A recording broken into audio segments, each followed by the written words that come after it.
Trails of blood ran down her cheeks, some of it mixing with the golden strands of her long, blonde hair, and a lot of it soaking into the ground around her.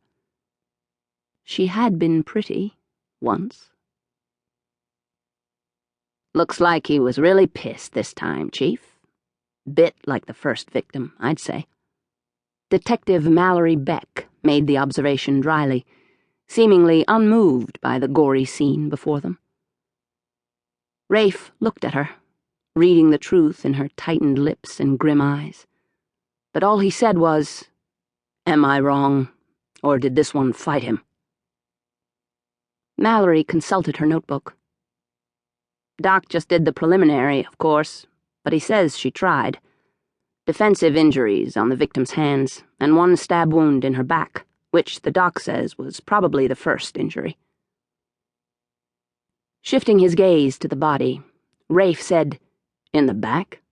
So she was trying to turn, or run, away from him when he stabbed her the first time. And either he turned her around so he could finish her face to face, or she turned herself, trying to fight him. "Looks like it. And only a few hours ago. We got the call on this one earlier than the others. The doc estimates the time of death is around 5:30 this morning." "Awfully early to be up and out," Rafe commented. "Caleb opens his office between 9:30 and 10 as a rule. She was still his paralegal, right?" "Right. Normally went to the office around 9, so she was out very early. What I don't get is how he was able to lure her this far away from the road. You can see there are no drag marks and 2 sets of footprints. We have good casts, by the way.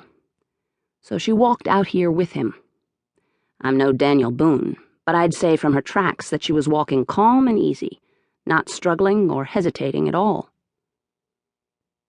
Rafe had to admit that the ground here looked remarkably calm and undisturbed, for the most part, especially considering the violence of what had been done to the victim. And after last night's rain, all the tracks were easily visible. So this murder scene, like the last one, clearly illustrated what had happened here.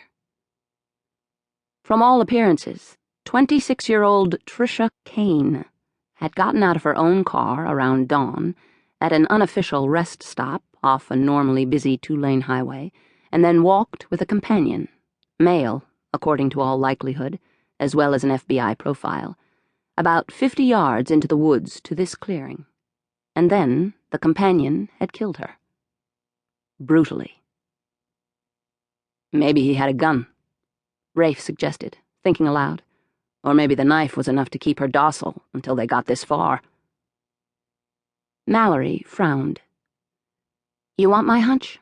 I say she didn't see that knife until they reached this clearing.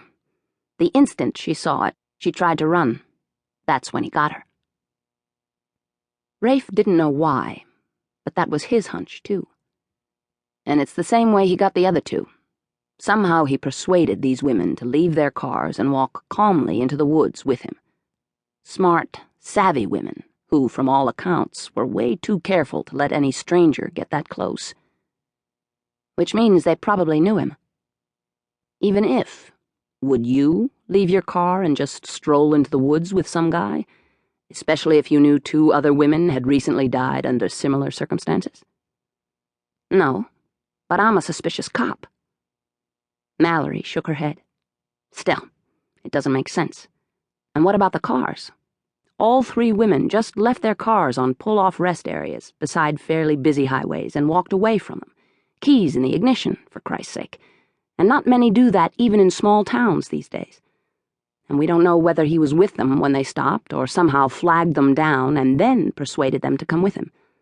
No tracks out at the rest stop to speak of, with all that hard dirt and packed gravel. Maybe he pulled a Bundy and claimed to need their help. Could be. Although I still say that would have worked loads better if they knew who was asking. This guy isn't killing strangers. I think the profilers got that one right, Chief." With a sigh, Rafe said, "Yeah, me too.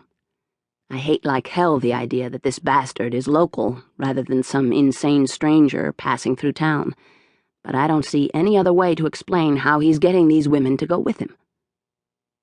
Unless he's some kind of authority figure, they'd be inclined to